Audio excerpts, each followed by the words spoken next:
vídeo vai tratar de destino em animes e mangás de uma forma que você nunca viu.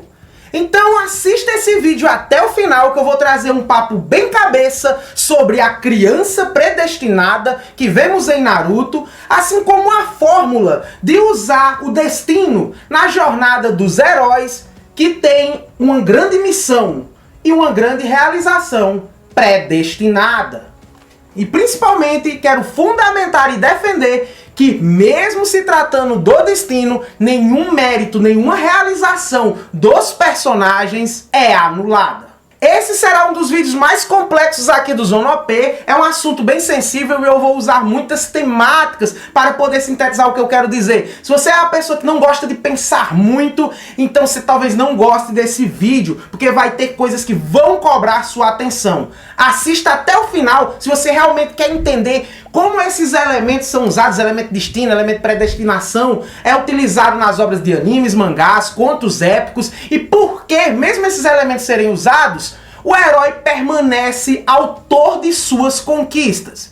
Peço também o reforço e a ajuda de vocês para que, se eu não consiga explicar direito o meu ponto, aqueles que conseguirem entender após absorver o vídeo todo, formulem um texto ou expliquem com suas próprias palavras o que o Tassinho aqui quis dizer. Eu usarei muitos conceitos e encherei de referências aí a descrição. Vamos falar aqui muito de física, do monomito, da metaleitura, do relativismo temporal. Então vai ter uma carga muito grande de informações. Assista até o final e vamos lá, galera. Destino em animes e mangás. Por quê? A jornada do Naruto, e mesmo se o Luffy seja reencarnação de Joy Boy, a jornada deles e os feitos continuam com um mérito inabaláveis.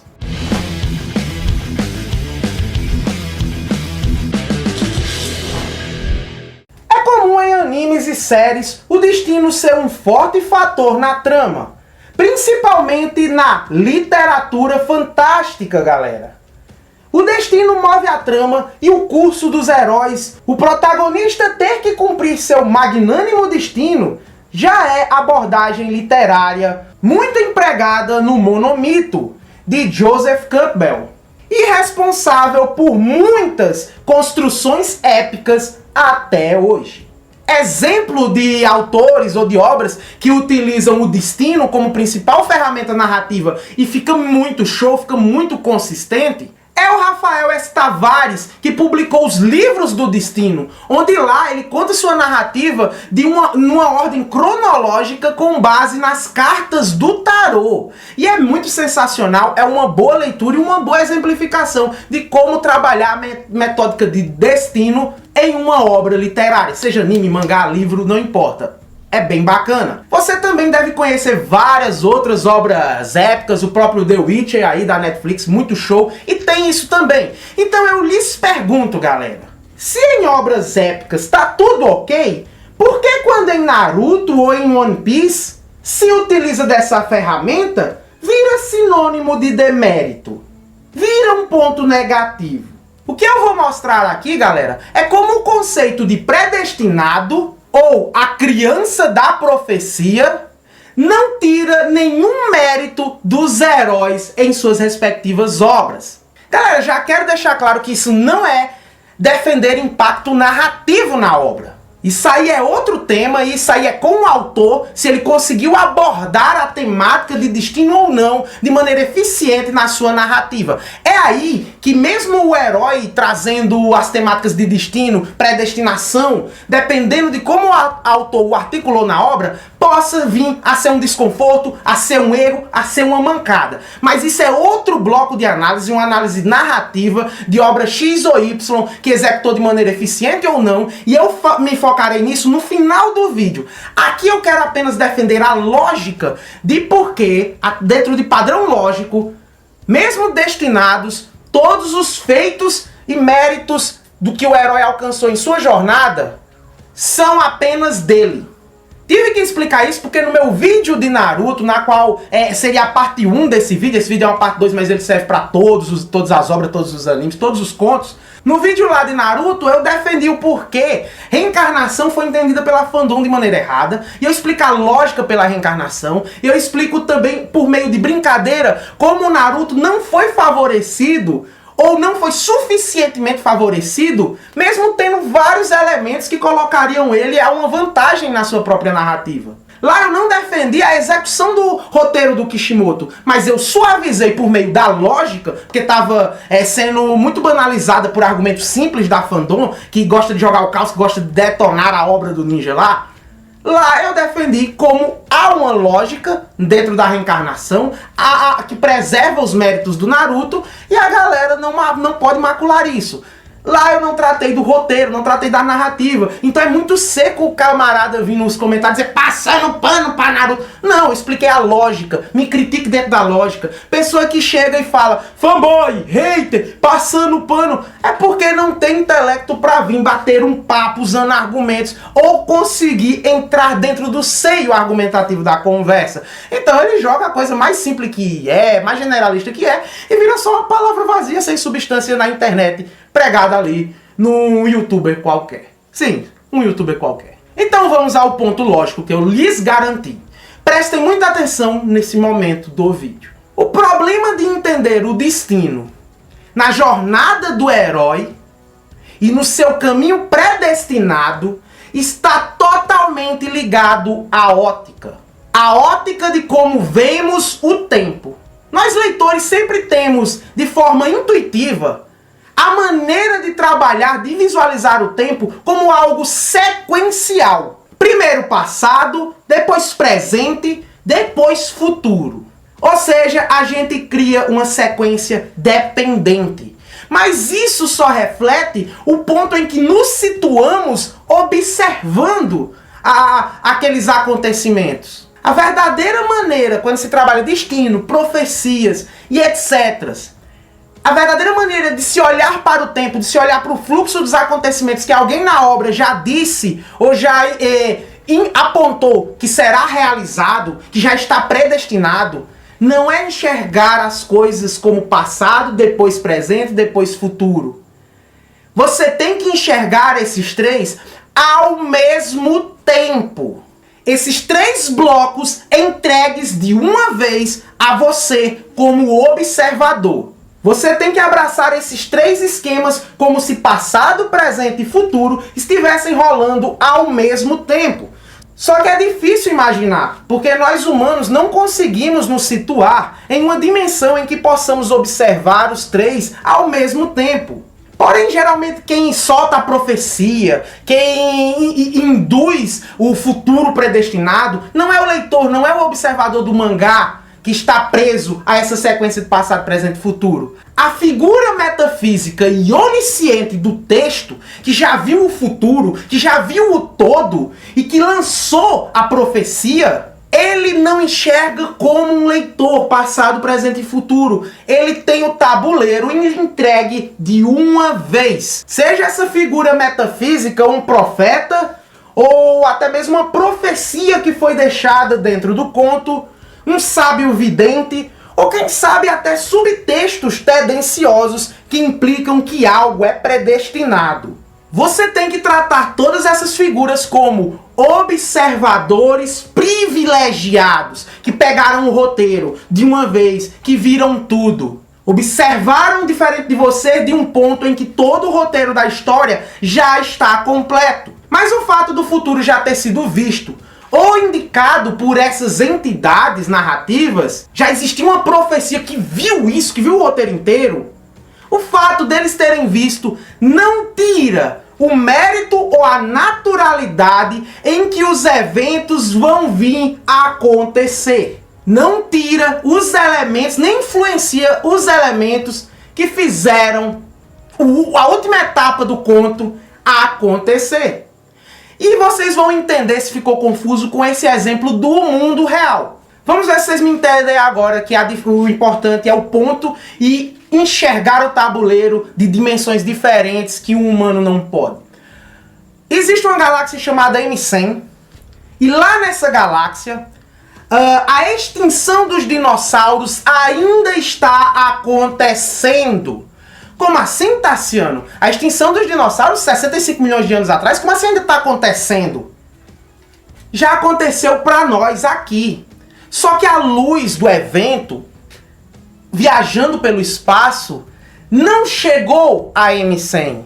Então, se você sumir aqui, você já leu muita história, você já sabe sobre a extinção dos dinossauros, meteoro e tal. Se você sumir agora, 2022, você sumiu e apareceu lá no planeta de M100, com um telescopão, olhando para a Terra, você estará vendo a extinção dos dinossauros acontecendo. Ou seja, o nosso passado é o futuro, lá em M100. Então você estaria ciente do que iria acontecer. Porque aquilo, você conseguiu vislumbrar o passado, que ao mesmo tempo é o futuro de outro ponto do tabuleiro.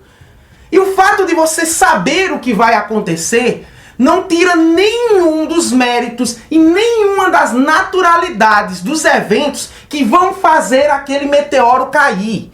Se o meteoro veio de um planeta que se destruiu, esse fenômeno foi real, foi natural.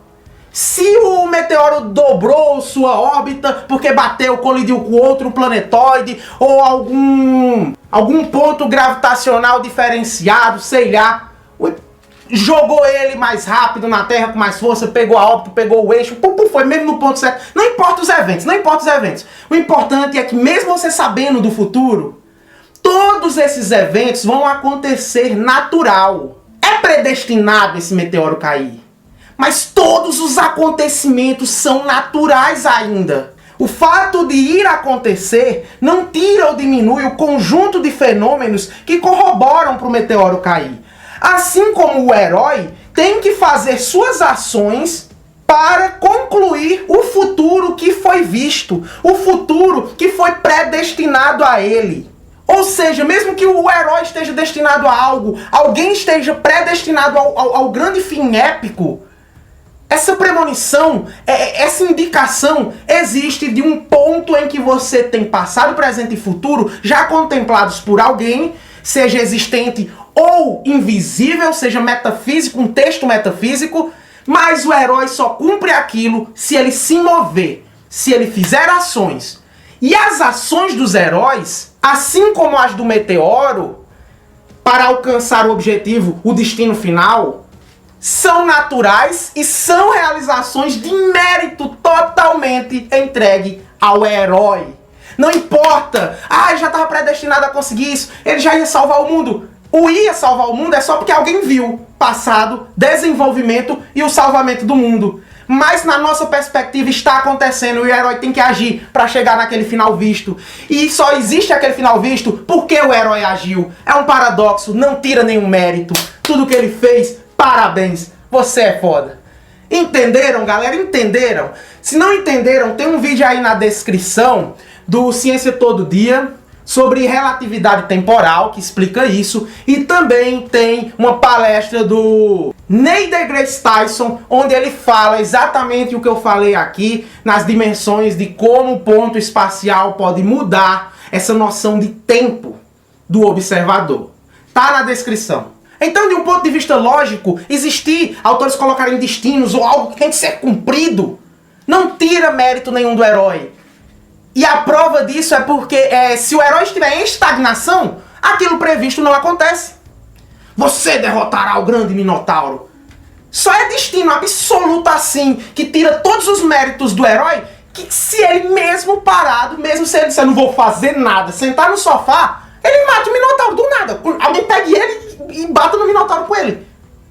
A estagnação é o fato de não cumprir o destino. Então o herói tem que se motivar, o herói tem que superar limites, tem que aguentar dor e, acima de tudo, não pode desistir, não pode estagnar. Senão aquele destino, seja com sacrifício, com sangue, com dor, não será cumprido. Então é inteiramente ligado às ações do herói. Não é o herói que depende do destino na sua leitura, amigo. É o destino que depende do herói. Mude a ótica. Alguns autores criam barreiras para o herói não cumprir o seu destino, ou o próprio herói reluta em fazê-lo. ou cria caminhos bifurcados para termos muitas opções de futuro. Como é o caso da criança da profecia, ou a criança predestinada em Naruto. Foi bifurcado que um dos discípulos do Jiraiya salvaria ou destruiria o mundo. Então isso dependeria de muito das escolhas dos seus discípulos, da natureza, da integridade desse discípulo, para qual caminhar ele iria seguir, se ele ia destruir ou não. E nenhum dos dois caminhos aconteceria se houvesse a estagnação. Então, pelas ações do herói existir e serem de autoridade dele, é que esse destino visto pelo sapo ancião pode ser cumprido. O sapo ancião, safadão, já viu o passado, presente e futuro, já viu o final, já viu o roteiro que Shimoto entregou a ele. Mas o roteiro só acontece se o personagem se mover. E ele se move pelas suas próprias escolhas. Acho que você já entendeu. Agora vamos para as partes narrativas. Então por que Naruto ser a criança da profecia, reencarnação de Asura e o escambau? Ou se o Luffy for o Joy Boy? Por que o desconforto? Por que o hater? Por que o não gostar? Eu mesmo não gosto. Seria errado? Bom, já provei que lógico e consistente na parte dos méritos ainda é. Naruto tem mérito, Luffy tem mérito, mas será que é uma execução narrativa bacana nessas obras, onde o autor erra em trabalhar destino? Galera, o principal para os sentimentos que sentimos e como vamos ligar a obra, que vai refletir se é um acerto ou não do autor, está na execução do tema de destino. Muitas obras épicas, quando você lê, ele já coloca desde o começo um grande destino, uma grande profecia, um grande paralelo entre o herói e a grande missão, entre o protagonista e a grande resolução que ele tem que resolver. E elementos que ele é aquele que vai resolver esse problema. Isso muitas vezes é já colocado no início. Então você entende, ele é destinado, eu quero vê-lo sofrer, suar, mas cumprir esse destino de forma épica. Só que quando entramos em Naruto ou One Piece, os protagonistas são nos apresentados longe dessa dimensão. São nos apresentados, por exemplo, o Naruto como um fracassado, que não tem essa lupa do grande destino, que não tem esse conto épico. O conto dele, a proposta que você entende, a premissa que você recebe, é que ele vai subverter o nada que ele é jogado para uma ascensão. Essa é a proposta, você se identifica mais com isso. O autor lhe ligou a obra dessa maneira. Você se liga com isso. Por quê? Porque a verdade é que o leitor se sente um merda na maioria das vezes. Ah, minha vida é uma bosta, eu sou um merda, eu desisto fácil, papapá. E quando você vê alguém vulnerável, alguém sem talento, superando tudo, você se identifica. Pô, eu quero que esse bostinha, eu também sou um bostinha, ele consiga chegar lá. E eu quero ver um reflexo, nem que seja subconsciente, que eu também posso chegar lá. Você se sente à deriva como protagonista fracote. Mas aí tá o pulo do gato. No momento, o autor, seja o Oda ou Kishimoto, ele erra sim no time. Nos foi apresentado para se ligar aos heróis dessa maneira. Eles estão à deriva, eles estão vulneráveis. Não foi a história do conto épico logo no início. Então, se no momento do desenvolvimento o autor coloca lá na frente o destino, o herói épico, você quebra o elo de ligação, você se frustra, porque a premissa que fez você ligar com o protagonista foi uma, e você se sente frustrado de nessa nova premissa descoberta no decorrer da obra, você não está mais ligado a ele. Por quê? Porque você não vai conseguir materializar, você não vai conseguir se sentir um iluminado, com um destino grande para ser concluído, como foi atualizado que alguns protagonistas são. Você é mais fácil identificar com um bosta, que você pode até estar se sentindo merda também, e por se ligar àquele prota, você quer vencer com ele. Aí quando ele recebe a lupa do destino, que ele tem a grande luta, que ele tem a grande conquista épica, você não se sente mais ligado, porque você não sente essa lupa em você. Então, lhe frustrar assim por errar o time é erro do autor, porque isso gera frustração. Não é à toa que o Asta tem muitos fãs, porque a galera se identifica mais com o plot do vulnerável, do sem talento, mas que consegue superar a todos. E a galera mete o pau gratuito no Yuno, que acham que ele tem tudo do bom, que ele é o privilegiado, não gostam do plot do Yuno. E essa frustração não é porque o Yuno é mal escrito.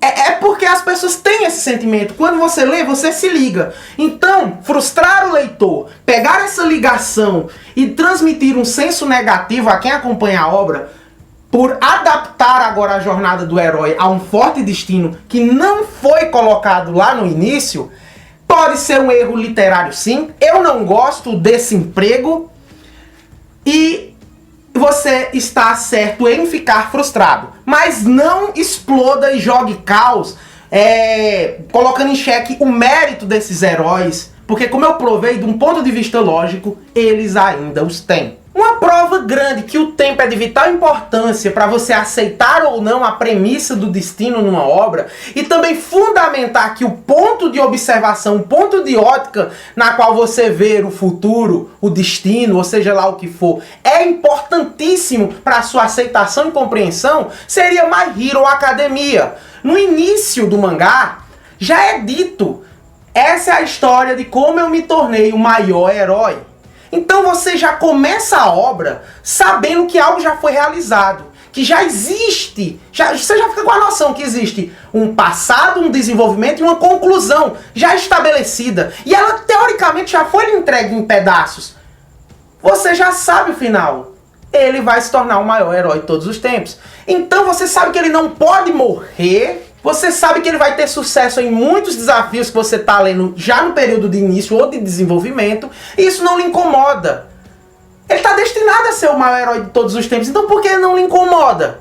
Porque você já teve a ótica, você já teve o acesso àquilo, desde a premissa. Faz toda a diferença. Mas no fim, vai depender da massa. Por quê? Como eu falei, esse ponto narrativo é erro no sentido de despertar a emoção ou trair a emoção de quem leu.